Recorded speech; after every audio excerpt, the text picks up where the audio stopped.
Hej, dzisiaj o schemacie porażki. Schemacie, którego doświadcza wiele osób. Nieadaptacyjnym schemacie, który się kształtuje w okresie dzieciństwa. Jest to utrwalony taki wzorzec zachowań. I jeżeli jesteś ciekawy, to zapraszam do obejrzenia. Koniecznie zasubskrybuj kanał. Jest to naprawdę dla mnie bardzo, bardzo ważne, właśnie żebym nie odczuwała schematu porażki, między innymi.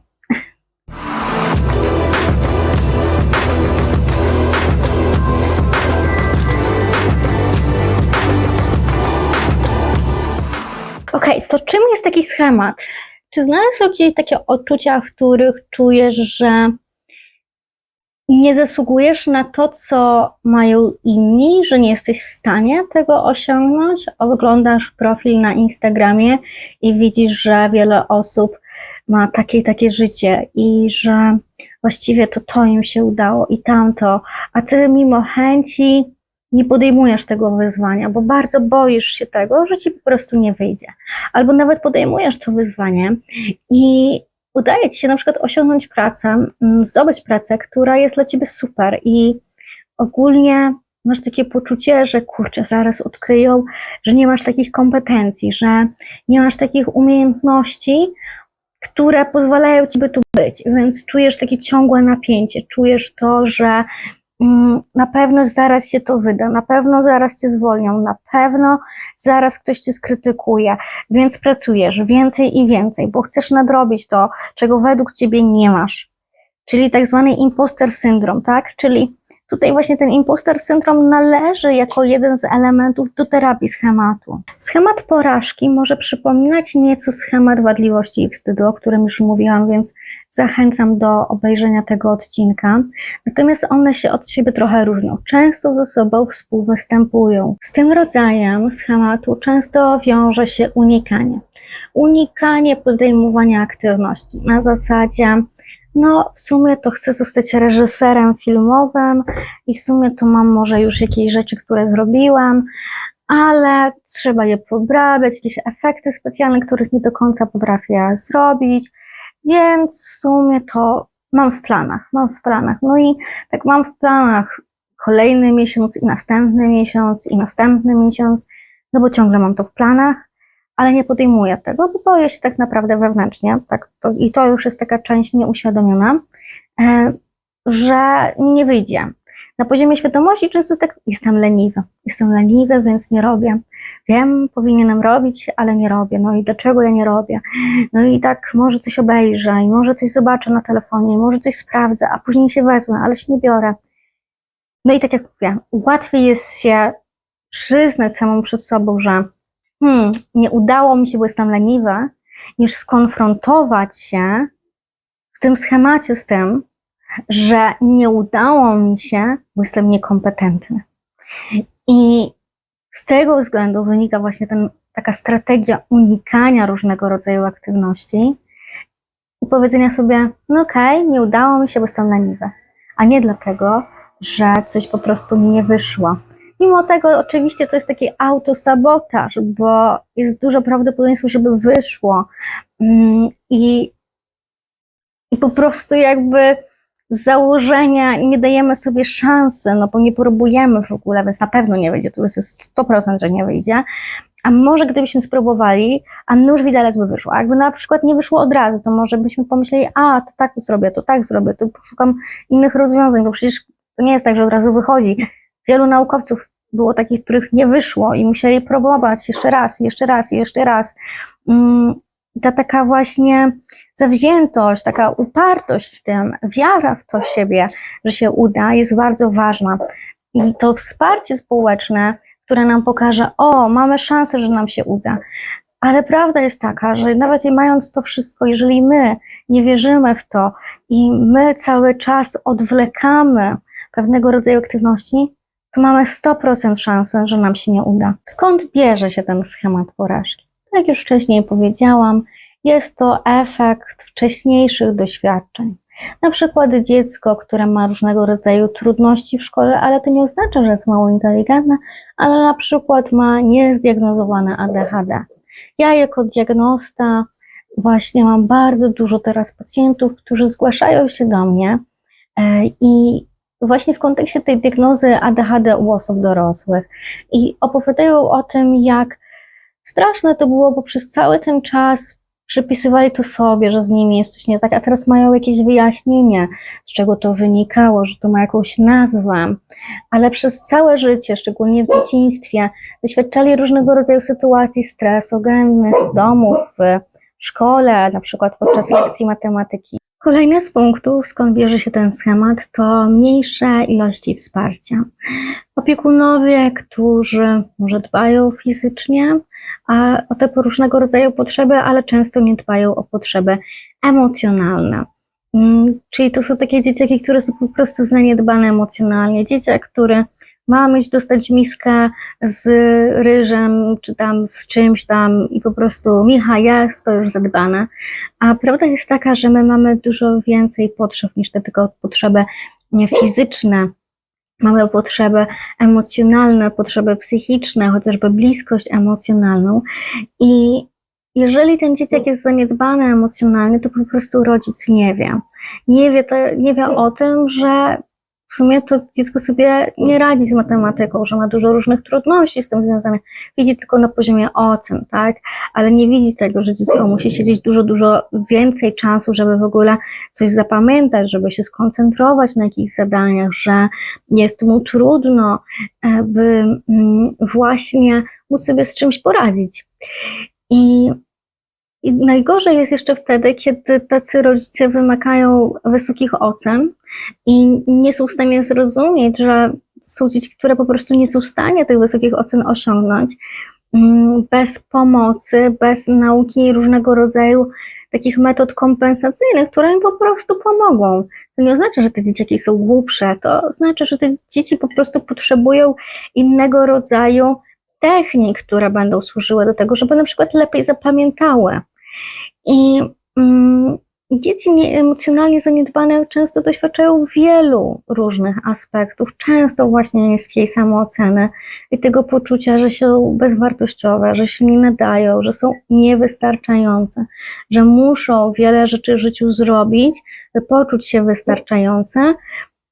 I mają to poczucie, że nic im się nie uda. Tak? Dlatego powiedziałam, że ten schemat wadliwości i wstydu i schemat porażki, one często ze sobą współwystępują, a co gorsza nakręcają te właśnie objawy. Kolejny z punktów, w których rozwija się schemat porażki, to jest rodzice, którzy są krytykujący, oceniający. Tak, czyli na zasadzie jak dziecko dostanie 5, to jest standard, więc nie pochwalą, a jak dziecko dostanie 4+, to jest pytanie, a co się takiego stało, że nie 5? Albo rodzic, który powie, dostałeś 6, Małgosiu, zdałeś 6, Małgosiu, super, a inne dzieci w klasie też dostały 6? Ile dzieci w klasie dostało 6? 10 aż osób dostało 6 w klasie, no to tak, to nie jest aż takie osiągnięcie. I pamiętam, miałam kiedyś pacjenta, który wrócił, wygrał olimpiadę z matematyki, powiedział właśnie ojcu o tym, taki zadowolony, dumny z siebie, czekający, że ojciec go pochwali, powie w końcu synu, jestem z ciebie naprawdę dumny. I przyszedł taki zadowolony z siebie, no bo przecież wygrał olimpiadę z matematyki, no przecież to jest naprawdę fajne osiągnięcie. No co ojciec powiedział, no to teraz sobie zrobiłeś problemy.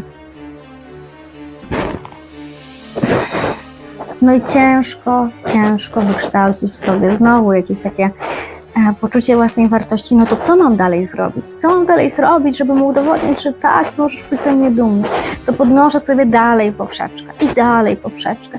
A później to już nawet nie chodzi o tego rodzica, bo już mam tak to wszczepione w sobie, że my dalej sobie podnosimy poprzeczkę. To jak co z tego, że napisałam 10 artykułów naukowych? No, ale mogę sobie usprawiedliwić to na zasadzie, że tutaj byłam, nie wiem, z docentem, który się na tym zna, więc pewnie gdyby nie on, to bym nie opublikowała. To podnoszę sobie poprzeczkę i na przykład publikuję sam artykuł.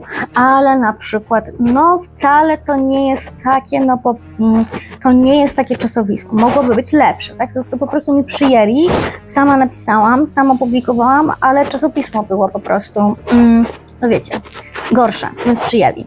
Nawet moje. No to podnoszę sobie poprzeczkę, no to lepsze czasopismo. Opublikowali, ale w sumie, no nie wiem, może coś mnie się nie zna, może nie zauważą, może coś nie ogarną, może zaraz mnie na recenzjach zjadą i zaraz wiedzą, że to się w ogóle do niczego nie nadaje. I tak każde swoje osiągnięcie możemy po prostu zdewaluować i ten wewnętrzny krytyk po prostu nas ciśnie. No i ten wewnętrzny krytyk nas dojeżdża. No i dojeżdża nas po prostu jak tylko może. No, a można było szybciej, a można było lepiej, a pewnie tamten zrobił to inaczej, a w twoim wieku to już mają to i to. A zawsze przecież można wrócić do tego, co nam się nie udało, więc możemy się jeszcze zjechać za to, co się nie udało w życiu. Tak? Albo na przykład możemy się porównać, bo tamten w wieku 30 lat to już miał firmę, albo ten już w wieku 30 lat to miał 2 dzieci, a ta to ma takiego bogatego męża i w ogóle jeżdżą tu i tu. Przecież zawsze możemy się zdewaluować. To jest po prostu, nie jest takie trudne. Zawsze sobie coś znajdziemy, żeby powiedzieć, że w sumie to do dupy, co się osiągnęło, że w sumie to się w ogóle usiądźmy i nic nie róbmy, tak? Ale ten wewnętrzny krytyk też nas zjedzie, jak usiądziemy i nic nie będziemy robić. Więc w ogóle czegokolwiek się człowiek nie zrobi, to w sumie ten wewnętrzny krytyk go zjedzie. I najgorsze jest to, że my jesteśmy takimi największymi wrogami wtedy w tym schemacie samymi dla siebie, że to my sami już ucinamy sobie te skrzydła. Najpierw jesteśmy nauczeni, że ktoś nam ucina skrzydła, typu ten rodzic, a później już sami. Nawet ten rodzic się nie odzywa. Już w ogóle mówi, dobrze dziecko, dobrze, fajnie, że ci się udało, a my dalej. Ale przecież nadal mamy to poczucie wewnętrzne i jestem niewystarczająca, no to dalej, no to na ten po prostu kołowrotek i trzeba zapieprzać, albo unikać, tak? No bo 2 schematy, albo zapieprzam i po prostu pracoholizm i jadę w te osiągnięcia i cisnę, nic mnie nie zadowala, na chwilę mnie zadowoli, ale gdzieś biegnę, nie wiem gdzie. Albo unikam, no bo się boję, więc po prostu nie, porażka to nie, to ja sobie usiądę i włączę TikToka. No i naturalne pytanie jest takie, co z tym dalej zrobić? I pierwszy krok w ogóle w terapii jest to wgląd w prezentowane objawy, z czego to wynika. Ja mogę też przy okazji polecić książkę, wprawdzie ona jest dedykowana dla psychoterapeutów, natomiast no ja ją bardzo, bardzo lubię. To jest nowy nabytek, świeżynka z 2023 bodajże roku. I faktycznie polecam. Są tu takie różnego rodzaju techniki, które można sobie zainstalować w życie, ale od razu powiem, no nie oszukujmy się, nie jesteśmy w stanie sami rozwiązać sobie tego schematu, bo jak wcześniej już powiedziałam, to są takie wzorce, cechy, które są w nas po prostu tak już wbudowane, dosyć solidnie. I to nie oznacza, że nie da się nic z tym zrobić, ale samemu sobie nie poradzimy. I nie dlatego, że jesteśmy beznadziejni, tylko po prostu dlatego, że się nie da. Tak? Jeżeli ja sama jestem psychoterapeutą, sama sobie psychoterapii nie przeprowadzę. Nie dlatego, że jestem beznadziejną psychoterapeutą, uważam, że jestem naprawdę bardzo dobrym psychoterapeutą, ale po prostu jak się nie da, to się nie da. I trzeba to wziąć na klatę i trzeba spróbować inaczej, tak jak się da. Więc można stosować jakieś formy autoterapii, ale one nam tak tego schematu nie zmienią, bo potrzeba głębszej pracy, a żeby mieć tą głębszą pracę, to trzeba po prostu pójść na psychoterapię, właśnie CBT z elementami terapii schematu, bądź terapię schematów, co jest w ogóle moją teraz miłością przeogromną i jestem zakochana w tym nurcie, ale to już tak nomen omen. W każdym razie da się to zmienić, to jest ważne, da się to zmienić, jest to jakaś rodzaju przeprawa, warto to zmienić, warto żyć inaczej, warto jest się nad tym pochylić, więc pierwszy krok to jest poczytać więcej, zobaczyć, obejrzeć może kolejne filmy na YouTubie, moje, innych i tak dalej, zobaczyć sobie jakieś różnego rodzaju audiobooki, więc to jest ten wgląd, który jest dosyć istotny. Natomiast jak już wiemy, jakie mamy objawy, to jeszcze nie oznacza, że to jest rozwiązane. Bo są tacy pacjenci, którzy mówią, no ja już to wszystko wiem, no ale nic mi to nie dało. No tak, no bo to, że wiem, no to wtedy to wtedy wiemy, nad czym pracować, ale jeszcze po prostu, no to jest jakby pierwszy krok, a są jeszcze inne, kolejne. I na pytanie, jak sobie poradzić, jak mam to zrobić, jak mam to naprawić, samemu, no to nie ma takiego sposobu, żeby cały ten schemat, czy schematy nieadaptacyjne, które w sobie mamy, samemu sobie naprawić. Ale można za pomocą psychoterapii, można za pomocą różnego rodzaju dodatkowych czynników, które nam pomagają.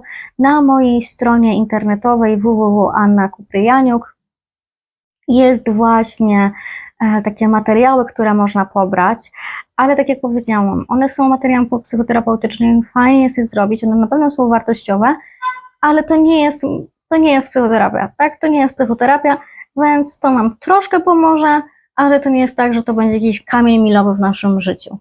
Dobrze, super. Dziękuję Wam bardzo za obejrzenie.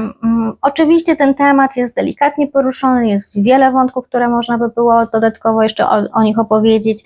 Jeżeli będziecie zainteresowani, to piszcie mi w komentarzach, o czym byście chcieli, żebym jeszcze dodatkowo powiedziała. Zadawajcie pytania, dlatego że będę nagrywać odcinek specjalny. Jak będę w Hiszpanii, to będę nagrywać odcinek specjalny z Waszymi pytaniami i z Waszymi właśnie odpowiedziami na te pytania.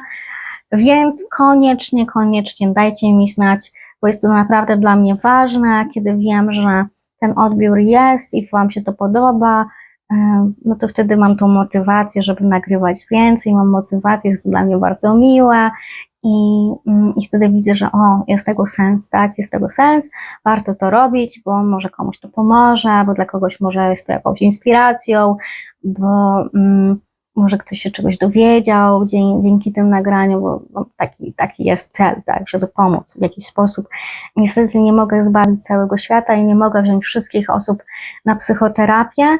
Nie mogę zrobić psychoterapii na świat w postaci filmów na YouTube'a, ale to, co mogę robić, to szerzyć wiedzę, odpowiadać na Wasze pytania, zapraszać Was na takie bezpłatne konsultacje psychologiczne, które organizuję w ramach praktyk studenckich, gdzie jestem opiekunem. Jeżeli ktoś jest zainteresowany w sumie tymi praktykami studenckimi albo konsultacjami, to też koniecznie proszę zobaczyć na moją stronę i napisać do mnie na maila kupryjaniuk@gmail.com i ja tam chętnie odpowiem na wszelkie pytania, jak to wygląda. Super, bardzo Wam dziękuję i do zobaczenia.